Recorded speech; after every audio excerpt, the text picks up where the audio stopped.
Hello students, welcome to my channel. இந்த வீடியோவில் நம்ம எதை பற்றி பார்க்க போகிறோம் அப்படின்னு கேட்டிங்கன்னா ஐடியல் கேஸ் ஈக்குவேஷன் அந்த டாப்பிக்கை பற்றி தான் நம்ம பார்க்க போகிறோம். இந்த ஐடியல் கேஸ் ஈக்குவேஷனில் ரெண்டு லா வந்து முக்கியமான லா என்ன அப்படின்னு பார்த்தீங்கன்னா ஒன்று வந்து பாயில்ஸ் லா, இன்னொன்று பார்த்தீங்க அப்படின்னா சார்லஸ் லா. இப்போ பாயில் லா என்ன சொல்லுது அப்படின்னு பார்த்தீங்கன்னா ராபர்ட் பாயில் அப்படிங்கிறவர் கொண்டு வந்த விதி தான் வந்து இந்த பாயில்ஸ் லா அப்படிங்கிறது. இந்த பாயில் என்ன சொல்கிறாரு அப்படின்னு பார்த்தீங்கன்னா ஒரு எக்ஸ்பெரிமெண்ட்டை கண்டக்ட் பண்ணிவிட்டு அந்த எக்ஸ்பெரிமெண்ட்லேருந்து ஒரு கன்க்ளூஷனுக்கு வர்றாரு. அதுதான் இந்த லா.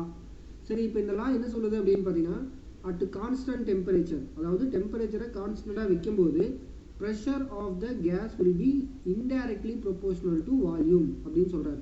அதாவது மூணு முக்கியமான பேராமீட்டர்ஸ் இருக்குது. என்ன அப்படின்னு பார்த்தீங்கன்னா ப்ரெஷர், வால்யூம், டெம்பரேச்சர். ப்ரெஷர் அப்படிங்கிறத நான் பி அப்படிங்கிற எழுத்தால் நோட் பண்ணிக்கிறேன். இதெல்லாமே வந்து நோட்டேஷன்ஸ். ஸோ ப்ரெஷர், வி அப்படிங்கிறது வால்யூம், அண்ட் தென் ஆர் அப்படிங்கிறது கேபிட்டல் ஆர் அப்படிங்கிறது டெம்பரேச்சர். இதில் இந்த டெம்பரேச்சர் அப்படிங்கிறத நம்ம என்ன பண்ணுறோம் அப்படின்னா கான்ஸ்டண்ட்டாக வச்சுக்கிறோம். So T is equal to constant. இந்த இடத்துல கான்ஸ்டன்ட்னா என்ன அர்த்தம் அப்படின்னு பார்த்தீங்கன்னா இப்போ ஒரு ஏதாவது ஒரு சப்ஸ்டன்ஸை ஃபார் எக்ஸாம்பிள் வாட்டரில் எடுத்துக்கலாம். அந்த வாட்டரை நான் வந்து கூல் பண்ணணும் இல்லை இன்க்ரீஸ் பண்ணணும் அப்படின்னா அதில் நம்ம டெம்பரேச்சர் என்ன ஆகும், சேஞ்சஸ் ஆகும் இல்லையா? ஸோ அந்த மாதிரி இருக்கக்கூடிய அந்த டெம்பரேச்சர் அப்படிங்கிறத கான்ஸ்டண்ட்டாக வச்சுக்கிட்டு ப்ரெஷரை நம்ம இன்க்ரீஸ் பண்ணோம் அப்படின்னா வால்யூம் வந்து டிக்ரீஸ் ஆகுது. ஸோ அதை தான் இந்த பாயில் லா வந்து சொல்லுது. ஏதாவது ஒரு சப்ஸ்டன்ஸோட டெம்பரேச்சரை கான்ஸ்டண்ட்டாக வச்சுக்கிறீங்க. அப்படி கான்ஸ்டண்ட்டாக வச்சுக்கிட்டு அந்த சப்ஸ்டன்ஸோட ப்ரெஷரை இன்க்ரீஸ் பண்ணீங்க அப்படின்னா வால்யூம் டிக்ரீஸ் ஆகும். அதே மாதிரி ப்ரெஷரை டிக்ரீஸ் பண்ணிங்கன்னா வால்யூம் இன்க்ரீஸ் ஆகும். இதுதான் இந்த இன்டைரக்ட்லி ப்ரொபோர்ஷனல் அப்படின்னு சொல்லியிருக்காங்க இல்லையா, அதுக்கான மீனிங் அதுதான். இன்டைரக்ட்லி ப்ரொபோர்ஷனல் அப்படிங்கிறதுக்கான மீனிங் என்ன அப்படின்னு பார்த்தீங்கன்னா ப்ரெஷர் இன்க்ரீஸ் பண்ணும்போது வால்யூம் டிக்ரீஸ் ஆகும், ப்ரெஷர் டிக்ரீஸ் பண்ணும்போது வால்யூம் இன்க்ரீஸ் ஆகும். சரிங்களா? ஸோ இதுதான் அந்த ரிலேஷன். ஸோ இந்த ரிலேஷனில் இந்த ரைட் சைடில் இருக்கக்கூடிய அந்த 1/v இருக்கு இல்லையா, அதில் அந்த வால்யூமை நம்ம லெஃப்ட் சைடு கொண்டு போயிடலாம். ஸோ லெஃப்ட் சைடு வந்து ப்ராடக்டாக போகும் இல்லையா? ஸோ அப்போ P × V is equal to constant அப்படிங்கிறது. அதாவது இந்த ப்ரொபோர்ஷனலாக நம்ம ரிமூவ் பண்ணணும் அப்படின்னா நம்ம அந்த இடத்துல ஒரு கான்ஸ்டன்ட் ஆட் பண்ணணும். அது வந்து நம்ம இப்போதைக்கு கான்ஸ்டன்ட் அப்படிங்கிறத மட்டும் நோட் பண்ணி சொல்லிட்டார். அடுத்து வந்த சார்லஸ் லா. இந்த லா என்ன சொல்லுது அப்படின்னு பார்த்தீங்கன்னா அட் கான்ஸ்டன்ட் ப்ரெஷர். ஸோ இந்த ப்ராசஸ் பொறுத்த வரைக்கும் ப்ரெஷரை கான்ஸ்டண்ட்டாக வச்சுக்கிறாங்க. ஸோ இப்போ ப்ரெஷர், வால்யூம், டெம்பரேச்சர்னு மூணு சொல்லியிருக்கிறேன். அதில் இந்த இடத்துல நம்ம என்ன பண்ணுறோம் அப்படின்னு பார்த்தீங்கன்னா ப்ரெஷரை கான்ஸ்டண்ட்டாக வச்சுக்கிட்டோம் அப்படின்னா வால்யூமை நீங்கள் இன்க்ரீஸ் பண்ணும்போது டெம்பரேச்சர் இன்க்ரீஸ் ஆகுது, வால்யூமை டிக்ரீஸ் பண்ணும்போது டெம்பரேச்சரும் டிக்ரீஸ் ஆகுது அப்படிங்கிறத அவர் என்ன பண்ணியிருக்காரு அப்படின்னா கண்டுபிடிச்சிருக்காரு. ஓகேவா?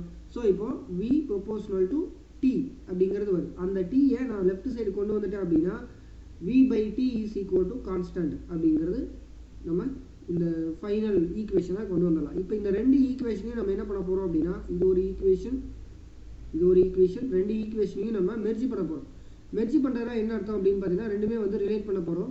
So PV is equal to constant இருக்கு இல்லையா, அதே மாதிரி V/T is equal to constant. PV is equal to constant சொன்னது பாயில் லாவிலிருந்து நமக்கு டெரிவ் ஆகிருக்கும். அதே மாதிரி V/T அப்படிங்கிறது பார்த்தீங்கன்னா சார்லஸ் லாவிலிருந்து நம்ம டெரிவ் பண்ணியிருப்போம். ஓகேவா?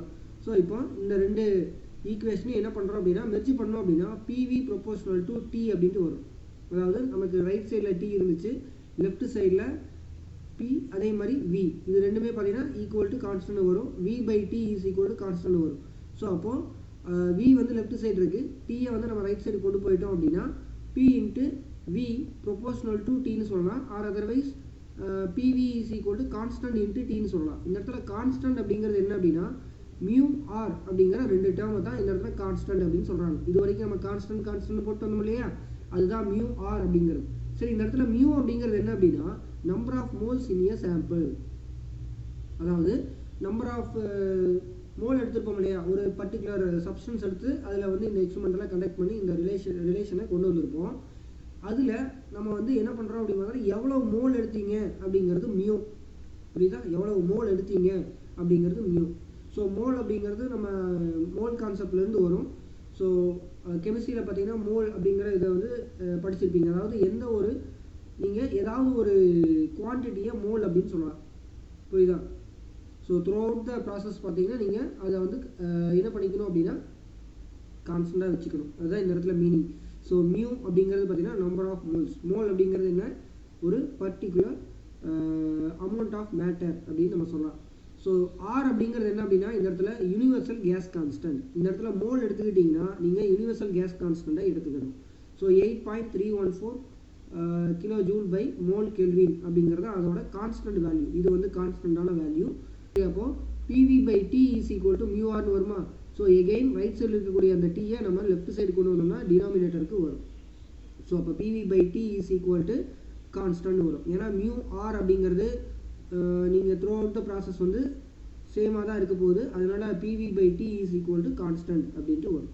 ஸோ இந்த மாதிரி வந்து ரெண்டு ஸ்டேட் இருந்துச்சு அப்படின்னா அந்த ரெண்டு ஸ்டேட்லையுமே P1 V1 dividing by T1 is equal to P2 V2 dividing by T2ன்னு வரும். வாட்டரை வந்து நீங்கள் பாயில் பண்ண போகிறீங்க அப்படின்னா இனிஷியலாக ஒரு ப்ரெஷர் இருக்கும், அது P1. இனிஷியலாக எடுத்துக்கக்கூடிய வால்யூம் V1, இனிஷியலாக இருக்கக்கூடிய டெம்பரேச்சர் T1. பாயில் பண்ணி முடிச்சதுக்கப்புறம் ஃபைனலாக இருக்கக்கூடிய ப்ரெஷர் P2, ஃபைனலாக இருக்கக்கூடிய வால்யூம் V2, ஃபைனலாக இருக்கக்கூடிய டெம்பரேச்சர் T2. புரியுதா? ஸோ இதுலேருந்து நம்ம என்ன தெரிஞ்சுக்கலாம் அப்படின்னு பார்த்தீங்கன்னா pressure directly proportional to temperature அப்படிங்கிற கன்க்ளூஷனுக்கு நம்ம வரலாம்.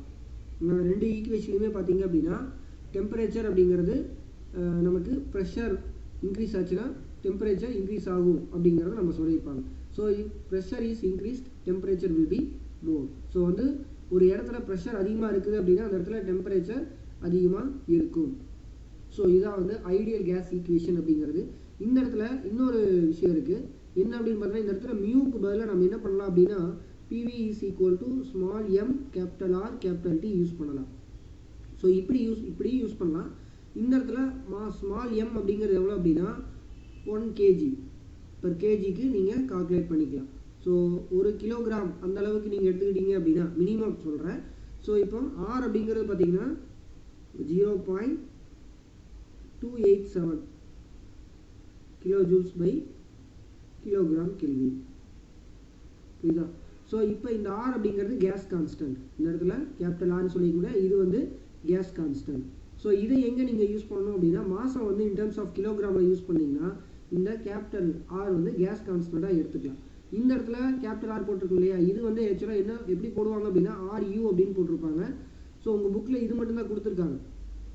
எது கொடுத்துருக்காங்க அப்படின்னு பார்த்தீங்கன்னா இது மட்டும் தான் கொடுத்துருக்காங்க. யூனிவர்சல் கேஸ் கான்ஸ்டன்ட்டை வச்சு தான் கொடுத்துருக்காங்க. அதாவது மோல் கான்செப்டை வச்சு தான் இந்த ஈக்குவேஷனை டெரிவ் பண்ணி கொண்டு வந்திருக்காங்க. பட் வந்து ரியலாக வந்து மாதம் வந்து கிலோகிராம்லையும் எடுத்துக்க முடியும். அப்படி கிலோகிராமில் எடுத்துக்கிட்டாங்கன்னா அப்படின்னா கேபிட்டல் ஆர் அப்படிங்கிற கேஸ் கான்ஸ்டன்ட் அப்படிங்கிறத நம்ம எடுத்துக்கணும். கேஸ் கான்ஸ்டன்ட்டோட வேல்யூ என்ன அப்படின்னு பார்த்தீங்கன்னா 0.287 kilo joules by kilogram kelvin. புரியுதா? ஸோ இவ்வளோதான ஐடியல் கேஸ் ஈக்குவேஷன். இப்போ உங்கள்கிட்ட ஒரு கொஸ்டின் கேட்குறேன்.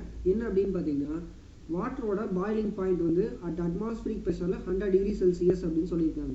இந்த 100 டிகிரி செல்சியஸ் அப்படிங்கிறது எப்போ இருக்கும் அப்படின்னு பார்த்தீங்கன்னா அட்மாஸ்பிரிக் ப்ரெஷரில். அட்மாஸ்பிரிக் ப்ரெஷர் அப்படிங்கிறது எவ்வளோ அப்படின்னு பார்த்தீங்கன்னா 1 bar அப்படின்னு சொல்லலாம். 1 bar ப்ரெஷர் அப்படிங்கிறது தான் நம்மளோட சரௌண்டிங்கில் இருக்கக்கூடிய அதாவது ப்ரெஷர். நம்ம சரௌண்டிங்கில் இருக்கக்கூடிய ப்ரெஷரோட வேல்யூ எவ்வளவு அப்படின்னு பார்த்தீங்கன்னா 1 bar அப்படிங்கிறது. ஸோ இதில் தான் பார்த்தீங்கன்னா வாட்டரோட பாயிலிங் பாயிண்ட் அப்படிங்கிறது 100 டிகிரி செல்சியஸ். புரியுதா? ஸோ இப்போ இந்த 100 டிகிரி செல்சியஸ் இருக்கு இல்லையா, இதை வந்து நம்ம கம்மி பண்ணி பாயில் பண்ண முடியுமா? இப்போ வந்து 80 டிகிரி செல்சியஸ் வச்சுக்கிட்டு 80 டிகிரி செல்சியஸில் நம்ம வாட்டரை பாயில் பண்ண முடியுமா அப்படின்னு கேட்டிங்கன்னா கண்டிப்பாக முடியும். எப்படி அப்படின்னு பார்த்தீங்கன்னா நம்ம இந்த அட்மாஸ்பிரிக் ப்ரெஷர் வந்து 1 bar ப்ரெஷர் சொல்கிறோம் இல்லையா, இதை விட கம்மி பண்ணணும் அப்படின்னா அந்த இடத்துல டெம்பரேச்சர் கம்மியாகும். புரியுதா? ப்ரெஷரோட வேல்யூ கம்மியாச்சுன்னா டெம்பரேச்சரோட வேல்யூவும் கம்மியாகும். ஏன்னா நம்ம இதுக்கு முன்னாடி பார்த்துருந்த ரிலேஷன்ஷிப் என்ன அப்படின்னு பார்த்தீங்கன்னா pressure directly proportional to temperature. இதில் P அப்படிங்கிறது என்ன, ப்ரெஷர், T அப்படிங்கிறது டெம்பரேச்சர். புரியுதா? ஸோ அப்போது ப்ரெஷரோட வேல்யூ இன்க்ரீஸ் ஆச்சுன்னா டெம்பரேச்சரோட வேல்யூவும் இன்க்ரீஸ் ஆகும். ப்ரெஷரோட வேல்யூ கம்மியாச்சுன்னா டெம்பரேச்சரோட வேல்யூவும் கம்மியாகும். அதனால தான் ஹில் ஸ்டேஷன்லாம் போனீங்கன்னா நீங்கள் வந்து ஒரு 80 டிகிரி செல்சியஸில் வாட்டர் வந்து பாயில் ஆகிறத நீங்கள் பார்க்க முடியும். புரியுதா? சரி, இப்போ இதோட ரிலேஷன்ஷிப்பை வச்சு ஒரு கிராஃப் கொடுத்துருக்காங்க. இந்த மாதிரி ஒரு கிராஃப் கொடுத்துருக்காங்க. ஸோ இதில் ஒய் ஆக்சிஸில் பார்த்தீங்கன்னா ப்ரெஷரை சொல்லியிருக்காங்க. அதே மாதிரி எக்ஸ் ஆக்சிஸில் பார்த்தீங்கன்னா டெம்பரேச்சரை ட்ரா பண்ணியிருக்காங்க. இதில் பார்த்தீங்கன்னா 0 டிகிரி 100 டிகிரி அந்த மாதிரி கொடுத்துருக்காங்க. லெஃப்ட் சைடு பார்த்தீங்கன்னா -100 -200 இதெல்லாம் வந்து கொடுத்துருக்காங்க. புரியுதா? ஸோ இந்த இடத்துல ஒரு பர்டிகுலர் லைன் பார்த்தீங்கன்னா இந்த இடத்துல ஒரு பாயிண்ட் கொடுத்துருக்காங்க இல்லையா, இந்த பாயிண்ட்டுக்கு கீழே பார்த்தீங்கன்னா டாட்டட் லைன் கொடுத்துருக்காங்க. எதனால அப்படின்னு பார்த்தீங்கன்னா இது வந்து அதாவது இருக்கிறதுலையே கம்மியான டெம்பரேச்சர் இங்கே தான். எந்த ஒரு பொருள் எடுத்துக்கிட்டிங்கனாலும் அந்த பொருளோட கம்மியான டெம்பரேச்சர் இருக்கிறதுலையே கம்மியான டெம்பரேச்சர் அப்படிங்கிறது பார்த்தீங்கன்னா இந்த -273.15 டிகிரி செல்சியஸ். இதை யார் கண்டுபிடிச்சாங்க அப்படின்னு பார்த்தீங்கன்னா கெல்வின் அப்படிங்கிறவர் கண்டுபிடிச்சார். இந்த டெம்பரேச்சரில் அதாவது -273.15 டிகிரி செல்சியஸ் அப்படிங்கிற டெம்பரேச்சரில் ஒரு மெட்டல் இப்போ காப்பர்னு எடுத்துக்கிட்டிங்கன்னா காப்பரோட ரெசிஸ்டிவிட்டி நீங்கள் ஃபிசிக்ஸில் படிச்சிருப்பீங்களா, ரெசிஸ்டன்ஸ் அப்படிங்கிறது. ஸோ இந்த ரெசிஸ்டன்ஸ் அப்படிங்கிறது என்னவா இருக்கும் அப்படின்னு பார்த்தீங்கன்னா 0 ஓமாக இருக்கும். ஓம் அப்படிங்கிறது நமக்கு ரெசிஸ்டன்ஸோட யூனிட். ஸோ 0 ஓமாக இருக்கும். அதாவது ரெசிஸ்டன்ஸு இல்லாமல் அந்த காப்பர் என்ன பண்ணும் அப்படின்னு பார்த்தீங்கன்னா எலக்ட்ரிசிட்டியை கண்டக்ட் பண்ணும். அது பேர் வந்து சூப்பர் கண்டக்டிவிட்டி சொல்லலாம். சூப்பர் கண்டக்டிவிட்டியாக மாறும். அதே மாதிரி பார்த்தீங்கன்னா சில மெட்டல்ஸ் இல்லை சில ஆப்ஜெக்ட்ஸ் என்ன பண்ணும் அப்படின்னு பார்த்தீங்கன்னா செமிகண்டக்டராக இருக்கும். செமிகண்டக்டராக கூட மாற வாய்ப்பு இருக்குது. சில ஆப்ஜெக்ட் வந்து கண்டக்டே பண்ணாதுன்னு சொல்லும் இல்லையா எலக்ட்ரிசிட்டியை. ஸோ அந்த மாதிரி இடங்களில் பார்த்தீங்கன்னா அந்த ஆப்ஜெக்ட் வந்து இந்த பர்டிகுலர் டெம்பரேச்சர் -273.15 டிகிரி செல்சியஸில் என்னவா மாறும் அப்படிங்கிறத செமிகண்டக்டராக மாறும். புரியுதா? ஸோ இந்த மாதிரி இந்த டெம்பரேச்சரில் இருக்கிறதுலையே லோயஸ்ட் டெம்பரேச்சர் ஒரு ஆப்ஜெக்டில் நீங்கள் அந்த டெம்பரேச்சர் கம்மி பண்ணிக்கிட்டே போனீங்கன்னா இதுக்கு மேலே கம்மி பண்ண முடியாது. புரியுதா? ஸோ இந்த டெம்பரேச்சர் தான் இந்த -273.15 டிகிரி செல்சியஸ் அப்படிங்கிறது. ஸோ இது என்ன அப்படின்னு பார்த்தீங்கன்னா 0 கெல்வின் அப்படின்னு சொல்லுவாங்க. 0 கெல்வின் ஆக்சுவலாக பார்த்தீங்கன்னா இந்த ரெசிஸ்டன்ஸ் வந்து காப்பருக்கு 4 கெல்வின்லேயே நமக்கு ரீச் ஆகிடும். ஸோ 4 கெல்வின் தாண்டி 0 கெல்வின் போகணும். புரியுதுங்களா? ஸோ இந்த மாதிரி பார்த்தீங்கன்னா இந்த ப்ரெஷரோட வேல்யூ இது வரைக்கும் தான் அட்டைன் பண்ணியிருக்காங்க. இதுக்கு மேலே வந்து அட்டைன் பண்ண முடியல. புரியுதா? ஸோ இந்த -273.15 டிகிரி செல்சியஸில் பர்ஃபெக்ட் வேக்குமாக இருக்கும். அந்த இடத்துல ஏரே இருக்காது, ஏர் மாலிகூல்ஸே இருக்க வாய்ப்பு கிடையாது. அந்த மாதிரியான அந்த பாயிண்ட்டு தான் இது. அந்த பாயிண்ட்டில் பார்த்தீங்கன்னா இந்த டெம்பரேச்சர் அப்படிங்கிறது இந்த -273.15 டிகிரி செல்சியஸ். இதுதான் வந்து அப்சல்யூட் ஜீரோ டெம்பரேச்சர் அப்படின்னு சொல்லுவாங்க. அப்சல்யூட் இந்த இடத்துல நோட் பண்ணிக்கோங்க பாருங்க. இது வந்து என்ன அப்படின்னு பார்த்தீங்கன்னா அப்சல்யூட்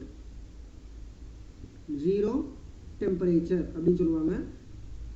இந்த இடத்துல தான் பர்ஃபெக்ட் வேக்குமாக இருக்கும். புரியுதா? பர்ஃபெக்ட் வேக்கும் அப்படின்னா அந்த இடத்துல ஒரு துளி கூட ப்ரெஷர் இருக்காது.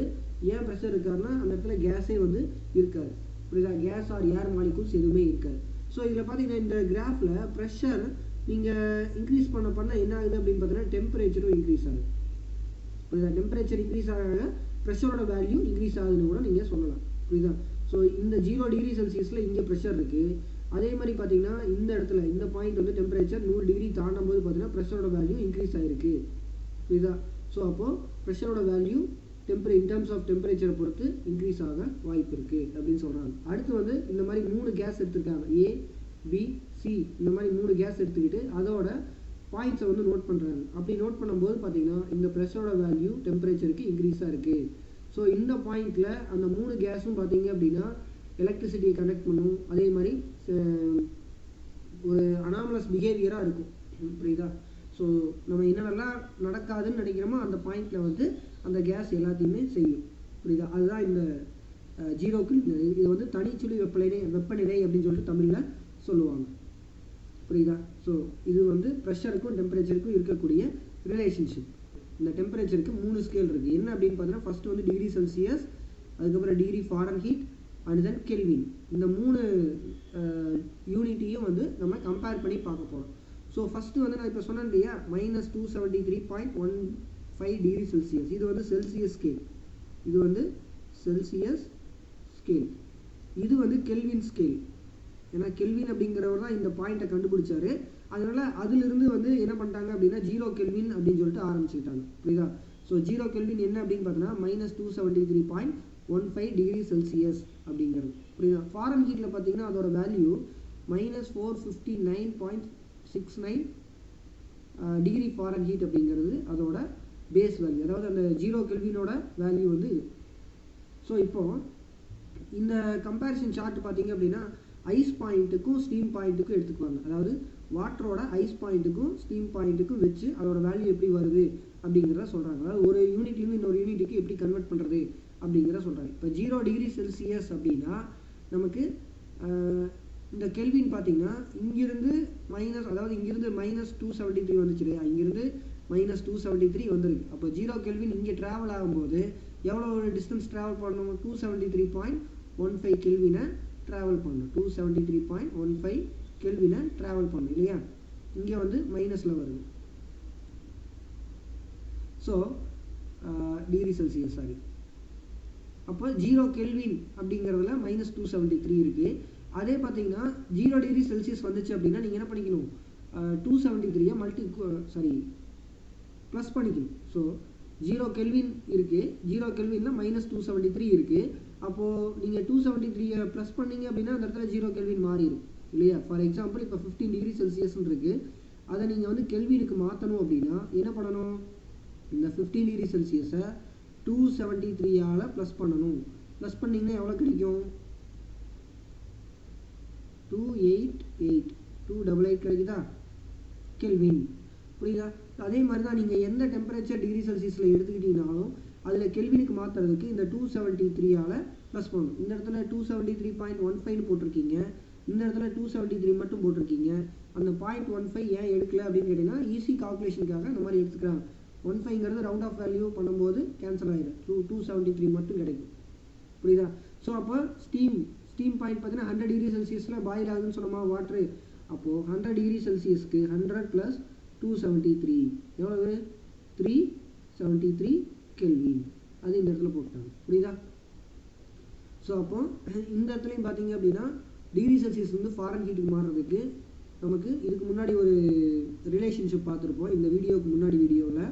அதாவது TC - 32/180 which is equal to இந்த இடத்துல TF, இந்த இடத்துல TC/100 அப்படின்ற வரும். புரியுதா? ஸோ இந்த ரிலேஷனை யூஸ் பண்ணோம் அப்படின்னா டிகிரி ஃபாரன் ஹீட்லேருந்து, அதாவது டிகிரி செல்சியஸ்லேருந்து டிகிரி ஃபாரன் ஹீட்டுக்கோ இல்லை டிகிரி ஃபாரன் ஹீட்லேருந்து செல்சியஸ்க்கோ நம்மளால் ஈஸியாக கன்வர்ஷன் பண்ணிக்க முடியும். புரியுதா? ஸோ இப்போ பேஸ் லைன் என்ன அப்படின்னு பார்த்தீங்கன்னா இதுதான் பேஸ் லைன்.